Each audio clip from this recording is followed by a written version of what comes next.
ఎఫెసీయులకు రాస్తూ అపోస్తులుడైనటువంటి పౌలు అనడం కన్నా దేవాతి దేవుడైన పరిశుద్ధాత్మ దేవుడు మాట్లాడుతున్నటువంటి మాట ఏ మాట అది అంటే, మీ చిత్తవృత్తి యందు నూతన పరచబడిన వారై నీతి యథార్థమైన భక్తి గల వారై దేవుని పోలికగా సృష్టింపబడిన నవీన స్వభావమును ధరించుకొనండి. దేవుని స్వభావము చొప్పున నవీన స్వభావాన్ని మీరు ధరించుకోనండి అని వాక్యాన్ని పరిశుద్ధాత్మ దేవుడు మనతో మాట్లాడుతున్నాడు. ఈ నవీన స్వభావం అనగా ఏంటి అనగా నూతనమైనటువంటి స్వభావము. అనేక మంది ప్రపంచవ్యాప్తంగా నూతన సంవత్సరంలో అడుగు పెట్టబోతున్నారు.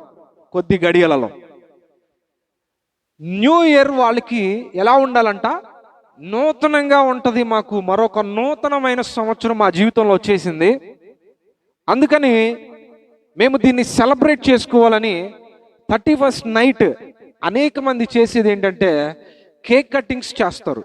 చాలా ఖరీదు కలిగినటువంటి కేక్స్ ఆర్డర్ చేసి ఉంటారు. ఈ వారం అంతా కూడా కేక్స్ విపరీతంగా కొనుగోలు జరుగుతూనే ఉంటాయి, కట్టింగ్స్ చేయబడతానే ఉంటాయి. ఈ 2-3 రోజులు విపరీతంగా ఈ క్రాకర్స్ కూడా కొనుగోలు చేయబడుతూనే ఉంటాయి, అక్కడక్కడ పేల్చబడటం మనం చూస్తూ ఉంటాం. అయితే ఈ నూతన సంవత్సరంలో అడుగు పెట్టే మునిపే అనేక మంది ఏం చేస్తారో తెలుసా, విపరీతమైనటువంటి మద్యాన్ని కూడా కొనుగోలు చేసేటువంటి వారు ఉన్నారు. చూడడానికి వారికి ఎలా ఉండాలి అని అంటే, ఇదంతా ఎందుకు జరుగుతుందంటే నూతన సంవత్సరంలో మేము అడుగు పెట్టబోతున్నాం, అందుకే హ్యాపీ న్యూ ఇయర్ అని గంతులు వేస్తూ బైక్స్ని విపరీతమైనటువంటి స్పీడ్తో రైడ్ చేస్తూ హ్యాపీ న్యూ ఇయర్ అని అరుచుకుంటూ యవనస్తులు వెళ్తూ ఉంటారు. అనేక మంది వారికి ఇదే మా జీవితంలో ఒక గొప్ప సందర్భం అన్నట్లుగా ప్రతి ఒక్కరు స్వీట్స్ పంచుకుంటారు, ప్రతి ఒక్కరు నూతనమైనటువంటి వస్త్రాలు ధరించుకుంటారు, ప్రతి ఒక్కరు నూతనంగా వారి ఇంటిని డెకరేట్ చేసుకుంటారు, వారి ఇంటి ఎదుట హ్యాపీ న్యూ ఇయర్ అని చాలా చక్కగా రాస్తారు. అయితే దేవుని వాక్యం ఏం సెలవిస్తుందో తెలుసా, ఇవన్నీ చేయొద్దని పరిశుద్ధాత్మ దేవుడు చెప్పట్లేదులే, కానీ చేయమంటుంది ఏంటో తెలుసా, ఇవన్నీ మీరు బాహ్యపరమైనటువంటి కార్యాలు చేస్తున్నారు, కానీ అవి మీ జీవితానికి ఎంత మాత్రము ఆశీర్వాదకరము కాదు. మీ జీవితంలో నూతన సంవత్సరంలో మీరు అడుగు పెట్టాలి అని అనుకుంటున్నప్పుడు, అడుగు పెట్టుచున్నప్పుడు మీరు చేయవలసినటువంటి కార్యక్రమం ఏదైతే ఉందో అది పాత జీవితం అయి ఉండకూడదు. న్యూ ఇయర్ రోజు ఎవరైనా పాత బట్టలు వేసుకుంటారా? కొంతమందికి వస్త్రాలు, ఈ పండగలు, ఈ పుట్టినరోజు కార్యక్రమాలు వచ్చినాయంటే చాలు, అసలు అది ఎవడో నియమించినట్లుగా మన బ్రెయిన్లో ఫిక్స్ అయిపోతుంది. ఆ రోజు ఖచ్చితంగా నూతనమైన వస్త్రాలు ధరించాలి అనే ఒక పనికి మాలిన ఆలోచన అయితే ఉంటుంది. నూతన వస్త్రాలు ధరించాలి ఎప్పుడు? ఆ స్థాయిని కొన్నప్పుడు, లేకపోతే ఆ స్తోమత కలిగినప్పుడు, లేకపోతే నీకు వస్త్రాలు లేనప్పుడు, అవి ఆల్రెడీ పాతవైపోయినప్పుడు కొనుగోలు చేయడంలో తప్పులేదు. అయితే పుట్టినరోజుకి అలాగే ఈ పార్టీలకు, ఏదన్నా వివాహం, పక్కింటోళ్ళ వివాహం జరిగితే ఒక జత బట్టలు కొనుక్కునే వాళ్ళు ఉంటారు.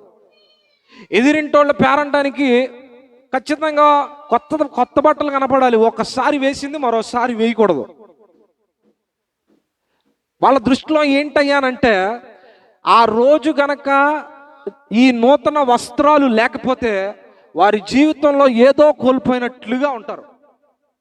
వారి జీవితంలో ఏదో మాలో నుంచి ఆ యొక్క హ్యాపీనెస్ కోల్పోయింది, మాలో ఆ సంతోషకరమైన జీవితం లేదు అన్నట్లుగా బాధపడతారు.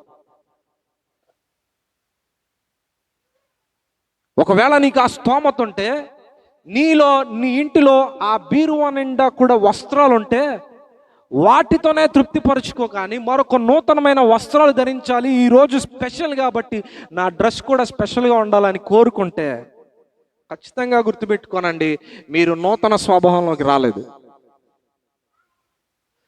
నూతన స్వభావంలోకి ఎప్పుడు వస్తారో తెలుసా? మీరు బీరువా నిండా బట్టలు పెట్టుకొని, లేకపోతే వస్త్రాలు నీకు సమృద్ధిగా ఉన్నా కూడా వాటిని నీవు లక్ష్య పెట్టి, నాకు ఆల్రెడీ దేవుడు చాలా వస్త్రాలను ఇచ్చాడు, నేను కొనాలి, నా కోసం నేను వెచ్చించాలి అనుకున్న ఆ ధనాన్ని తీసుకొని నీ ఇరుగు పొరుగు వారింటి పక్కనే వారికి వస్త్రలేమి కలిగిన బిడ్డలు ఉంటారు, వారికి వస్త్రలేమి కలిగిన వారు కూడా ఉంటారు. నీవు ఈరోజు వస్త్రాన్ని కొనడం ఆపేసి నీవు ప్రేమ కలిగి నిన్ను వలె నీ పొరుగు వారిని ప్రేమించమని దేవుని వాక్యం సెలవిస్తుంది కదా. నీలో నవీన స్వభావం వస్తే ఖచ్చితంగా నాకున్న వస్త్రాలు చాలు, నా బిడ్డలకున్న వస్త్రాలు చాలు, దేవుడు సమృద్ధిగా ఇచ్చాడు, ఈరోజు నూతనంగా కొనుక్కొని ధరించుకున్నంత మాత్రాన నాకు ఒరిగేది ఏదీ లేదు, కానీ ఆ వస్త్రాలకు దాచి ఉంచిన ధనాన్ని ఇదిగో లేని వారికి ఇస్తే నీలో పరిశుద్ధమైన వస్త్రాలంకరణ ప్రారంభమవుతుంది. దేవునికి స్తోత్రం కలిగిన గాక. హల్లెలూయా. దేవుని ప్రేమ అనే వస్త్రాలంకరణ నీవు ధరించుకున్న దాని అవుతావు, నీవు ధరించుకున్నవాడు అవుతావు. ఈరోజు న్యూ ఇయర్ అనగానే వారికి అనిపిస్తుంది ఏంటో తెలుసా? వేసుకునే వస్త్రాలు, కడుగుకునే పాత్రలు, లేకపోతే అలంకరించుకునే ఇల్లు అని. క్రిస్మస్ పండుగల్లో అదే రకంగా జరుగుతుంది, ఈస్టర్ పండుగల్లో అదే రకంగా జరుగుతుంది, అలాగే న్యూ ఇయర్లో కూడా అదే జరుగుతూ ఉంది.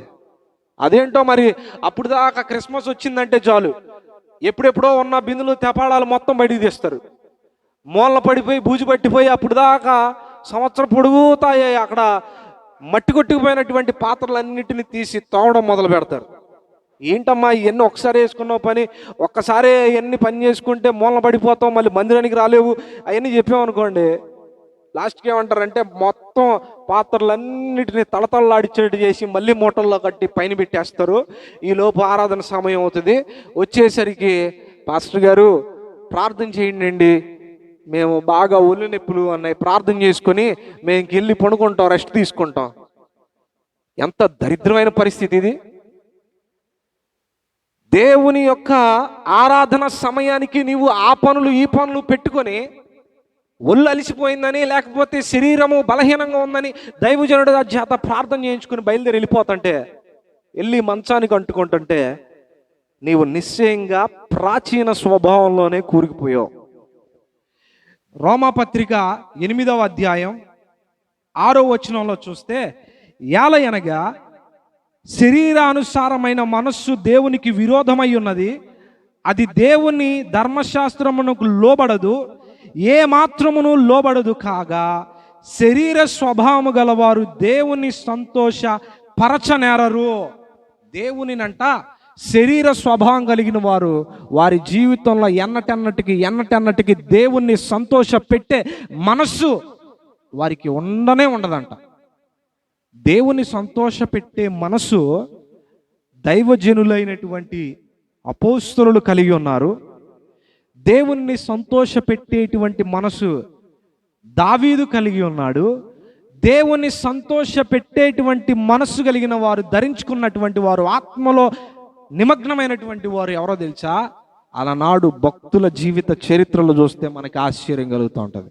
ఈరోజు దేవునిని సంతోష పెట్టేవారిగా లేరు, కానీ వారి పొట్టను సంతోష పెట్టేవారిగా ఉన్నారు, వారి శరీరాన్ని సంతోష పెట్టేవారిగా ఉన్నారు, వారి బిడలను సంతోష పెట్టేవారిగా ఉన్నారు. కానీ ఇవన్నీ అనుగ్రహిస్తున్న దేవునిని సంతోష పెట్టేవారు ఈ లోకంలో కరువు అయిపోయారంట. మన క్రియలు మనల్నే సంతోష పెడతాయి. ఈరోజు చూడండి, చక్కటి బిర్యానీ చేసుకొని ఈ న్యూ ఇయర్ రోజు ఇంటిల్లా పాది కొనుక్కొని తింటా ఉంటే, లేకపోతే కాస్ట్లీ రెస్టారెంట్ నుంచి తెప్పించుకొని తింటే, బా కడుపు నిండా తిని ఎంత బాగుంది ఈరోజు ఫుడ్ అని మనం దేన్ని సంతోష పెడుతున్నాం తెలుసా? పొట్టను సంతోష పెడుతున్నాం.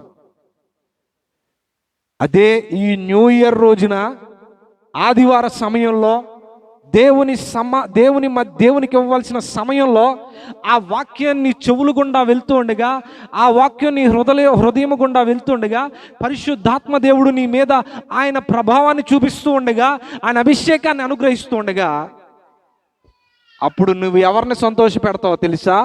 నీలో ఉన్న ఆత్మను సంతోష పెడతావు. దేవునికి స్తోత్రం కలిగిన గాక. నీలో ఉన్న ఆత్మను సంతోష పెట్టినప్పుడు దేవుడు సంతోషిస్తాడు.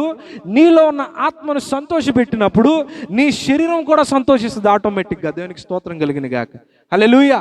అప్పుడు ఈ శరీర వస్త్రాల మీద ఉండదు, ఈ శరీర కోరికల మీద ఉండదు, ఈ శరీర ఆభరణాల మీద ఉండదు. ఒకటి ఏంటో దేవుని వాక్యం మీద ఉంటుంది, దేవుని సన్నిధి మీద ఉంటుంది, దేవుని ఆలోచనల మీద ఉంటుంది. దేవుడు చెప్పుచున్న మాట ఏంటో తెలుసా? మీరు ప్రాచీనమైన స్వభావాన్ని విడిచిపెట్టి ఇప్పుడు నూతన సంవత్సరాన్ని ఆయుష్ను మీకు పొడిగిస్తున్నా, ఈ నూతన సంవత్సరంలో మీరు నూతనంగా మీరు అడుగు పెట్టాలని పరిశుద్ధాత్మ దేవుడు ఈరోజు మనతో మాట్లాడుతున్నాడు. దేవునికి స్తోత్రం కలిగిన గాక. హల్లెలూయా. అందుకే చివరి మాట చదువుతున్నాను చూడండి. దేవుని ఆత్మ మీలో నివసించి ఉన్న ఎడల మీరు ఆత్మ స్వభావము గలవారే గాని శరీర స్వభావము గలవారు కారు. ఎవడైనను క్రీస్తు ఆత్మ లేనివాడైతే వాడు కాడంట. చూసారా? ఎవడైనను క్రీస్తు ఆత్మ మీలో లేకపోతే, ఈ ప్రాచీన స్వభావం అనే దురాత్మే మీలో ఉంటే, మీరు నూతన సంవత్సరంలో అడుగుపెట్టిన వర్త్లెస్, విలువ లేని మరొక రోజులో అడుగు పెడుతున్నారు అంతే. దేవుడు ప్రేమించి నీకు ఆయుష్ను పొడిగించి నూతన సంవత్సరం 2024ను చూసే కృపనిచ్చాడు దేవుడు. ఇంకను ఈ క్రీస్తును ధరించుకోకుండా ఈ 2024 కూడా అడుగు పెడితే, గడిచిన సంవత్సరాలన్నీ ఎలా వచ్చినాయో ఇప్పుడు ఈ 24 కూడా నీలో కొత్తదనం ఏం కనపడదు. ఈ నూతన సంవత్సరం కూడా నా జీవితంలో కొత్తదనం కనపడదు. గొంగళి పురుగు ప్రాకే స్థితిలో ఉన్నంతసేపు దాన్ని చూసి అసహించుకునేవారు అనేక మంది. అది ప్రాకుతూ ఉండగా, చెట్లకు హాని చేస్తూ ఉండగా దాన్ని చంపడానికి ప్రయత్నించేవారే. అయితే అది దేవునికి మొరపెట్టుకొనగా ఒక మాట చెప్తా ఉంది. ఏంటో తెలుసా? పరిశుద్ధాత్మ దేవుడు, దేవాతి దేవుడు, సృష్టికర్త అయిన దేవుడు చెప్తున్నది ఏంటో తెలుసా? నీవు ప్రాకే స్థితిలో నుంచి నీవు ఎగిరే స్థితిలో నేను నిన్ను ఉంచాలనుకుంటున్నా. దేవునికి స్తోత్రం కలిగిన గాక. ఈరోజు గొంగళి పురుగు జీవితాన్ని చూస్తే అది ప్రాకే స్థితిలో ఉంటుంది ఒక సీజన్లో. మరొక సీజన్లో దేవుడు దానికి ఒక నియమాన్ని నియమించి ఉన్నాడు. మరొక సమయాన్ని దేవుడు దానికి కేటాయించి ఉన్నాడు. మరొక విలువైనటువంటి దాని జీవితం మార్చబడేటువంటి ఒక స్థితిని దేవుడు ఇచ్చి ఉన్నాడు. అదేంటో తెలుసా? చక్కగా అది గూడు కట్టుకొని ఆ గూటిలో పొదిగించబడుతూ ఆ ప్రాకే స్థితిలో నుంచి ఆ పొరను చీల్చుకొని బయటకు వచ్చి ఎగిరే స్వభావంలోకి వస్తుంది. దేవునికి స్తోత్రం కలుగును గాక. హల్లెలూయా. అప్పుడు చెట్లన్నిటికీ నాశనం చేస్తే ప్రాకే స్థితిలో ఉన్నప్పుడు, ఇప్పుడు చెట్లు మహావృక్షాలకి ఇది విత్తనాలు వేస్తూ ఉంటుంది. దేవునికి స్తోత్రం కలుగును గాక. హల్లెలూయా. ఈరోజు నా జీవితం ప్రాకే స్థితిలో ఉందేమో, హాని చేసే స్థితిలో ఉందేమో, మనస్సును గాయపరిచే స్థితిలో ఉందేమో, ఇతరుల జీవితాలను నాశనం చేయడానికి నీవు తలంచి ఉన్నావేమో. గడిచిన స్థితి మొత్తం ప్రాకే స్థితి అనగా భక్తిలో ప్రాకే స్థితి అంటే ఎదుగుదల లేని స్థితిలోనే ఉన్నావేమో ఇప్పుడు దాకా. అయితే మన దేవుడు దాన్ని ఎగిరే స్థితిలో నిలబెడుతున్నాడు. పక్షిరాజు వలె రెక్కలు చాపి పైకి ఎగిరే స్థితిలో దేవుడు నిలబెడుతున్నాడు. దేవునికి స్తోత్రం కలుగును గాక. ఒకరోజు దాన్ని అసహించుకున్న వారే ఈరోజు అది మీద వ్రాలితే ఫోటోలు దిగాలనుకుంటారు, దాన్ని పట్టుకోవాలని అనుకుంటారు. ఈరోజు గొంగళి పురుగు వంటి స్థితిలో 2023 వరకు ఉన్నాయి. కానీ ఇప్పుడు నీవు ఎగిరే స్థితిలోనికి అడుగుపెట్టుదువు గాక. క్రీస్తును ధరించుకున్నప్పుడు పక్షిరాజు వలె ఆత్మలో నీవు ఎగురుతావు, ఆత్మలో జయిస్తావు. శిఖర స్థాయిలో పరిశుద్ధాత్మ దేవుని నడిపింపులో నేను అడుగు పెడుదుముగాక. అప్పుడు అవుతుంది మన జీవితం నూతన సంవత్సరం. అప్పుడు అవుతుంది మన జీవితం ప్రాచీన స్వభావం నుంచి శ్రేష్టకరమైన జీవితం. అప్పుడు మనం ధరించుకుంటాం. ఈ కార్యాలు మన జీవితంలో ప్రభువు నెరవేర్చునుగాక. నూతన స్వభావంలో మనం అడుగు పెట్టుదుముగాక. ప్రాచీన స్వభావం విడిచి నవీన స్వభావంలో పరిశుద్ధాత్మ దేవునే మనము ధరించుకుందుముగాక. దేవుడి వాక్యం మన వెనుకల్లో దీవించి ఆశీర్వదించునుగాక. ఆమేన్.